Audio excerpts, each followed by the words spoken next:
Hello again, everyone. Edwin Learnard back once again. In this YouTube astrological segment, I'm going to be giving you my Aquarius September 2019 horoscope forecast, part 2 of 2. And yes, this does apply and pertain to the sun, moon, and ascendant anyway. First thing up is, as far as September goes, Venus will be in Libra from the 14th until the 30th. So the 9th house is what will be emphasized and highlighted.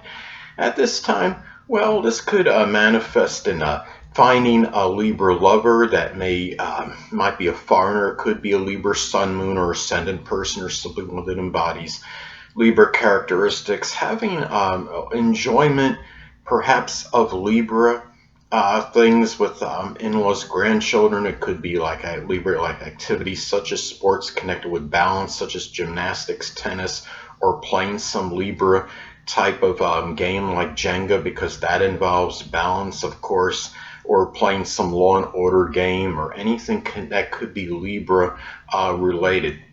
This could also be about balanced spending on matters pertaining to the law and other ninth house matters. It could be spending money on a Libra higher education course or something connected with publishing.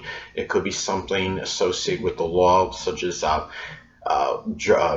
court reporting, or being an attorney, a judge, bailiff, paralegal, and also too, it's about wanting peaceful connections with in-laws, with grandchildren, with foreigners, people that are at a religious congregation you may belong to, or a college, university. So anyway, next thing up.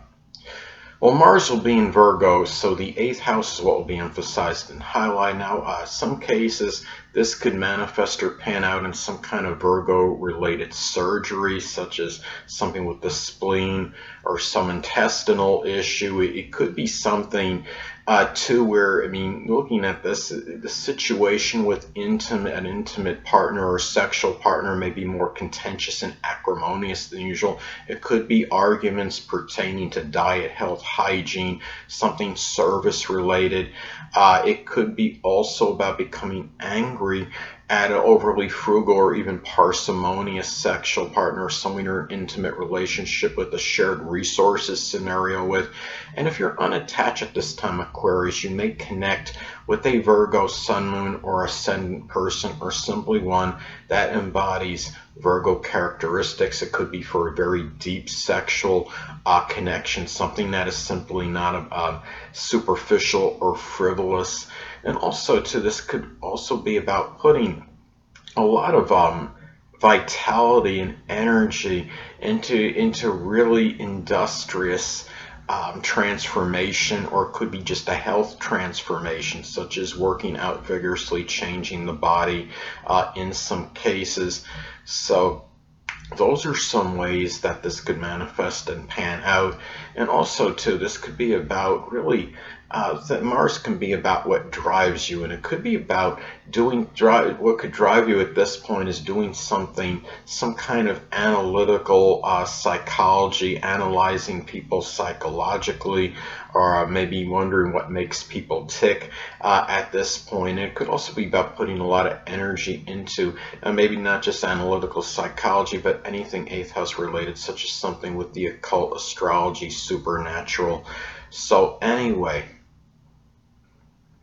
next thing up, Jupiter will be in Sagittarius, so the 11th house is what will be emphasized and highlighted. So at this time, as I've spoken about in previous videos, Jupiter could be rather paradoxical. It could be very strongly benign and benevolent, but it could also have that proclivity to enlarge and expand. In some cases, this can enlarge and expand rather foolhardy, reckless, over-optimistic, over-exuberant, over-enthusiastic, even self-righteous behavior with friends, acquaintances, stepchildren, even if applicable, people you might know at a group, club, or organization. It could even be about your own, the way your dealings with them as well. But on a positive note, this could be very fortuitous for Sagittarius type goals and aspirations. It could be something with sports, or with the law, religion, translation, publishing, foreign travel, anything Sagittarius related. Could also be about a lot of exuberance and really enthusiasm into expanding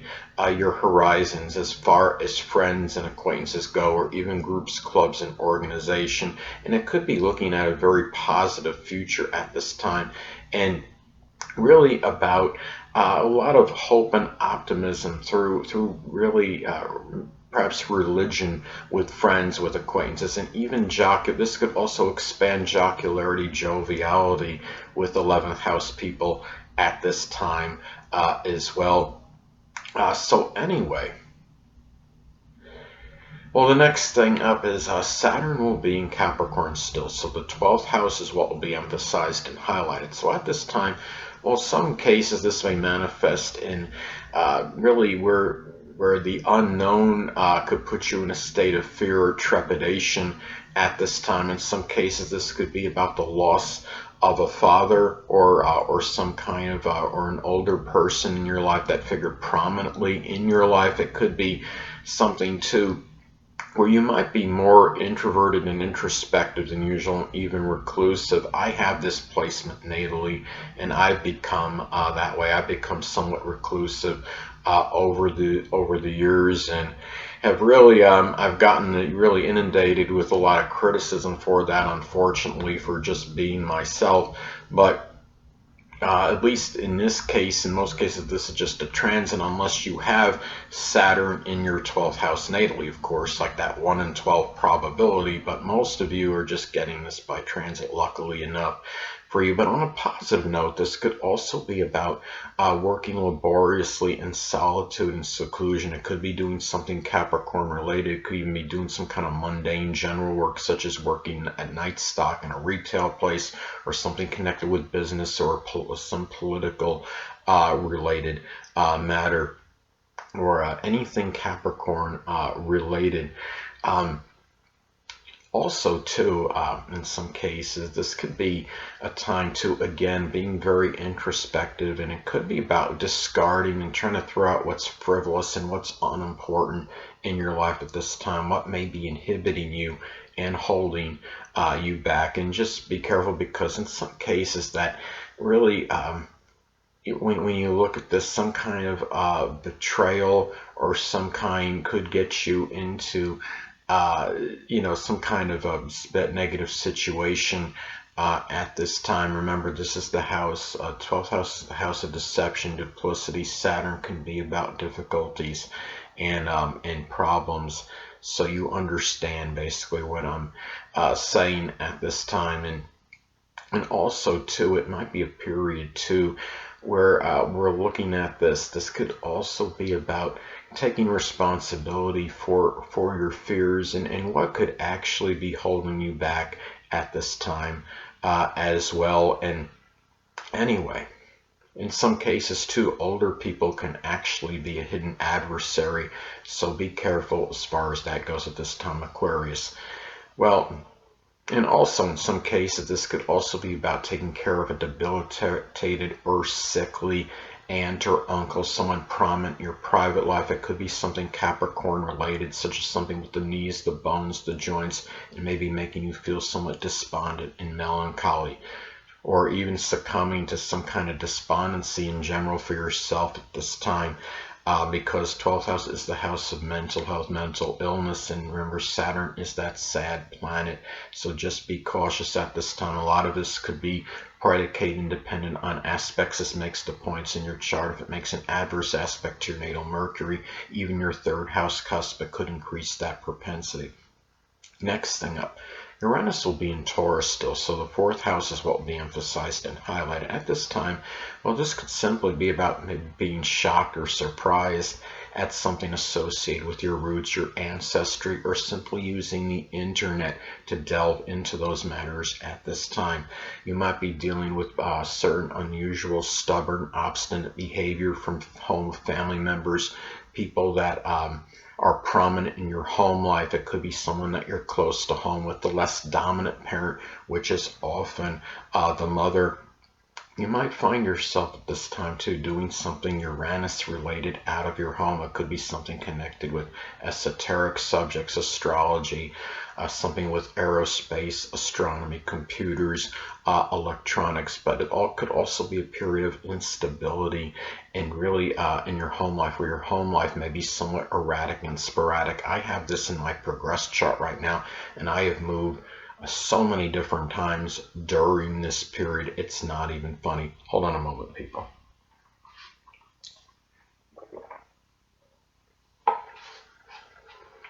Sorry about that, I'm back.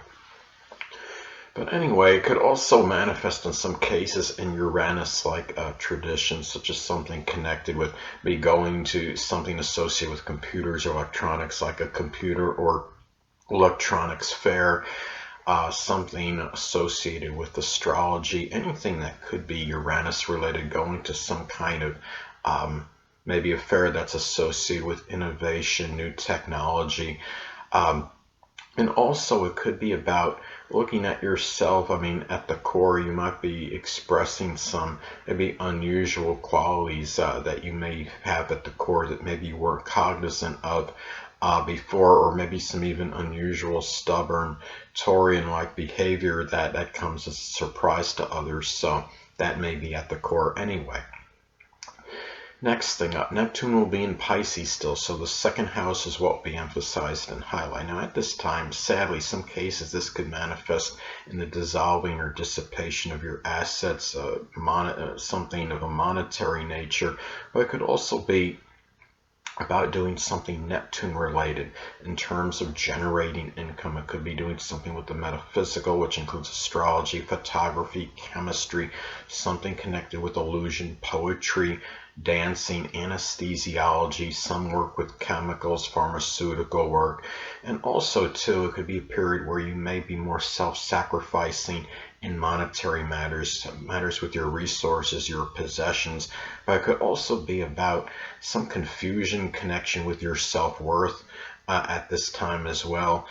So it's just in really understanding, what maybe you want to do in terms of your self-worth and self-esteem, and how you may, for example, how you may be trying to improve it, or maybe why is it dissolving, or what have you. But there may be some confusion in connection with this. And remember that Neptune energy could be a little bit lethargic, lackadaisical. I mean, you might feel more like fantasizing and daydreaming about second house matters as opposed to taking action with them, especially if this is making an adverse aspect to your natal Mars, your Sun, your Ascendant at this time. So anyway, last but not least, Pluto will be in Capricorn still, so the 12th house is what will be emphasized and highlighted.